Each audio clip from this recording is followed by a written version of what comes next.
Welcome to Tommie Frazier Xs Os, presented by Towers Productions.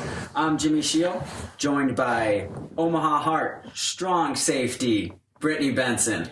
And Tommy, last Saturday, they played the Fighting... Hold on, was she a strong safety or was she just a safety? Okay. Easy. She wasn't a golfing safety. She wasn't a golfing safety, huh? Let's go there again, yeah. Well, you still upset with me. Oh, I'm there Because my team beat your team in golf, so of course I'm going to rub it in. Tomorrow. Maybe. He's not going to put the belt out. He's not putting that out. I'm not going to put the championship belt out. I refuse to put the belt out. Well, the Illini didn't put up much of a championship fight. You got that right. Tommy Armstrong impressed again, but Tommy, the star may have been number 8, Amir Abdullah. Yeah, let's start with the first comment. Tommy Armstrong impressed.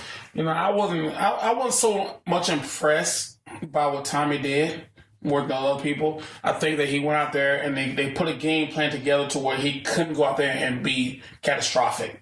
They controlled what he did on the football field, and they did the things that he was more comfortable with. Mm-hmm. And when you have a young guy like that, you put the focus on your run game. Mm-hmm. And that's what he did. And that's why Amir had the game that he had, where he had 20 carries for 225 yards, mm-hmm. 2 touchdowns. That's what you want to do. And I go back to my career when I started as a freshman. True freshman. Coach Osborne, he didn't do too much for me to go out there. He said, hey, we're going to do things to take the pressure off of you. And at that time, we had the wee backs with Derrick Brown and Calvin Jones. And we ran the ball a lot more when I started than we did early in the season. Mm-hmm. You know, but for him going out there and executing the offense and not making the major mistake, did he fumble? Yes, he fumbled, but that's part of it. It's part of the game of growing pains. But the offense still ran more efficient with him in there and with a game plan than 2 weeks ago. And that's what I was going to ask. And he went out there and did the things that he's supposed to have done.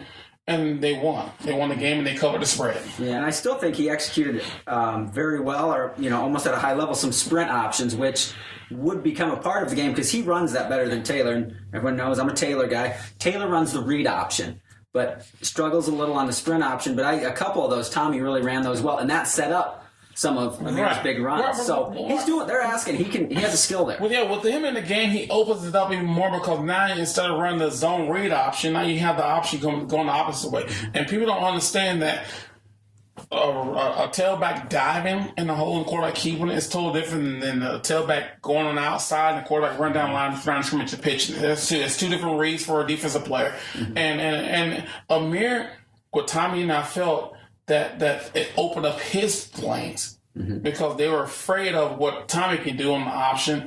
And so it's kind of weird for me saying Tommy when I'm not talking about myself.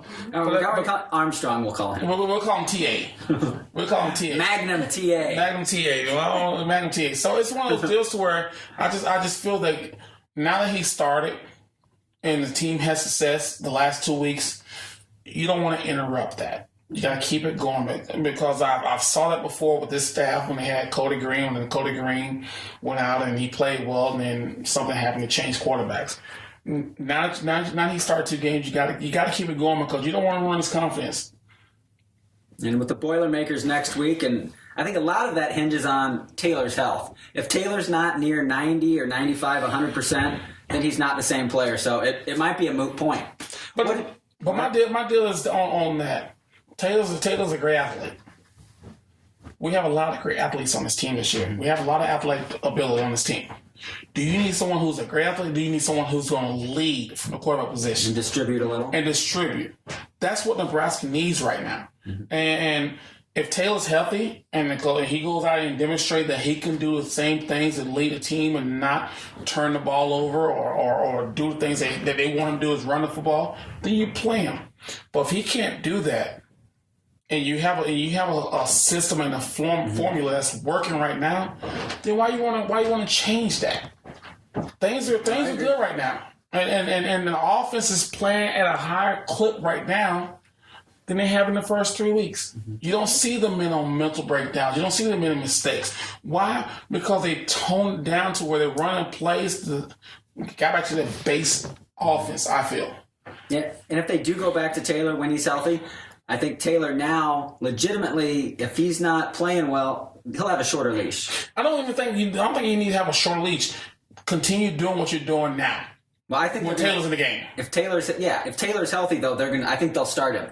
I don't have a problem with that. No, they're probably going to go. But Jimmy, Brittany, what I'm saying is that you see the formula that's going to make this offense run efficient. So don't try to do too much with Taylor coming to the game. Keep it simple because you're not worried about what Taylor can do. The offensive line should have shown over the last 2 weeks that this is what we like to do. The pass game has showed the running game has showed this. Keep it that way, and maybe you can get more bigger runs out of Taylor doing what you're doing now with Tommie. And if Taylor can't do it, then that's when you bring back Tommie. But I'm just saying, don't interrupt the flow from putting Taylor back in there and then trying to do too much with Taylor because he's a senior. Do what the other 10 guys on the field can do, not what Taylor can do. You're watching Tommie Frazier's X's and Os, presented by Towers Productions. I'm Jimmy Shield wearing the Lucky Penguin shirt. Hey, why did you wear this? I know it's hockey season started in Pittsburgh Penguins. No, it's my lucky shirt since they won against South Dakota State. I'm wearing it every week, as I said last week, until they lose. Did you wash it? As I said last week, no, I didn't wash it because I ain't sweating you. We're switching. Why would you wash a shirt? No, you stay over there. You stay over there. Trust me. It has a little penguin on it, like a little Ron Kellogg, the third right here, the RK3 shirt. You got to at least wash it, man. You want to school. That killed the jinx. You're a school teacher. You're a school teacher. And I promise you, your kids I don't in wear the school. this nice of shirts. You need to. Maybe they respect you more. Enough. Doesn't matter. They respect me. No, they don't. With lefty and righty, they respect me. Wow. Flipping over. So, Speaking of... You know the sad thing about that, Jimmy? I said, wow, Jimmy. And then Brittany was like, she didn't make a comment because she looked over and saw it. No comment. To the Twitter questions then. So, what do we got? One Twitter question coming in, staying with offense, is what do you think of the rotation system? Do you like them going back to Tommie? Do you think they should commit to Tommie? What are your thoughts? No, last week, not when I'm talking about South Dakota State, it was good because Taylor was injured the week before and you didn't know who's going to be your starter. Yeah. Now that you name Tommie Armstrong as a starter for 2 weeks in a row, 2 games in a row, then you have to go with him. And then I don't mind them if Taylor can't play, putting Ron in there for a couple series here and there. But when you make the decision to start a guy, then you go with that guy, and then you go from there. Going back and forth like they did versus South Dakota State, you're in conference schedule now. You can't do that in the Big Ten. I don't care who you're playing. I know we're playing better defenses than Illinois. Better defense. You play Illinois last week. Now you come up with Purdue. Purdue's not a very good football team right now because they're in their first year with a new head coach. But you can't alternate quarterbacks. Northwestern does it okay, but is that because you have two better players? You have two better players, but they have different. Their games are totally different. And there's a stat that shows when Kane Coulter for Northwestern is in the game, they run it 75% of the time. And when I think it's Simeon in the game, it's 50-50. But they're used to that. And you have two experienced guys. Here we don't have that. You'd be playing with fire.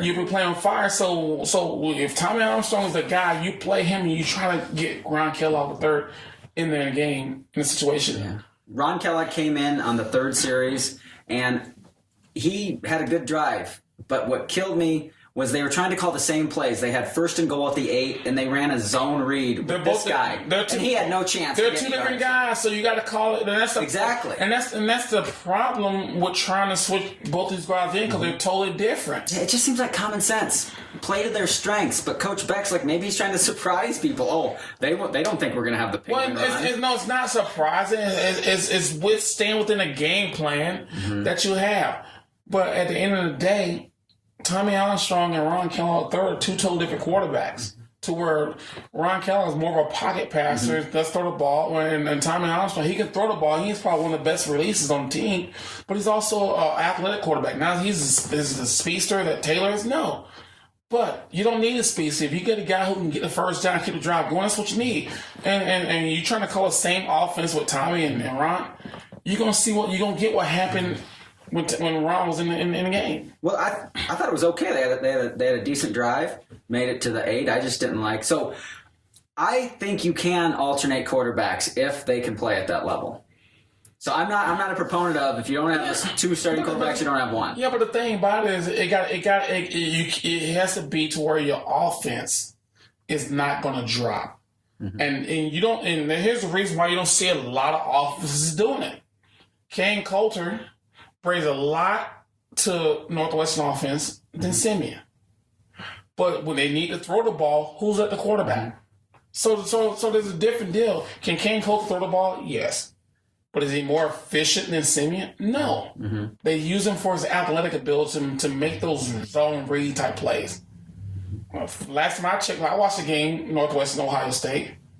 Kane Coulter, when he scored on a pass, the guy, Simeon threw a touchdown, but then he scored on an option run. Mm-hmm. I don't think he threw the ball all night. Mm-hmm. So that's their makeup. Nebraska makeup is not that. Yeah. That makes sense. It's not that. So you got to find a guy and have that guy do it all. Absolutely. And so we are going to touch more on the offense and the other side of the ball in the extended audio version that you can catch on SoundCloud /Touchdown Tommie or iTunes. Touchdown Tommie, SoundCloud. Wow. See? You finally got it right. And you can submit your questions on Facebook or Twitter, touchdowntommie.com.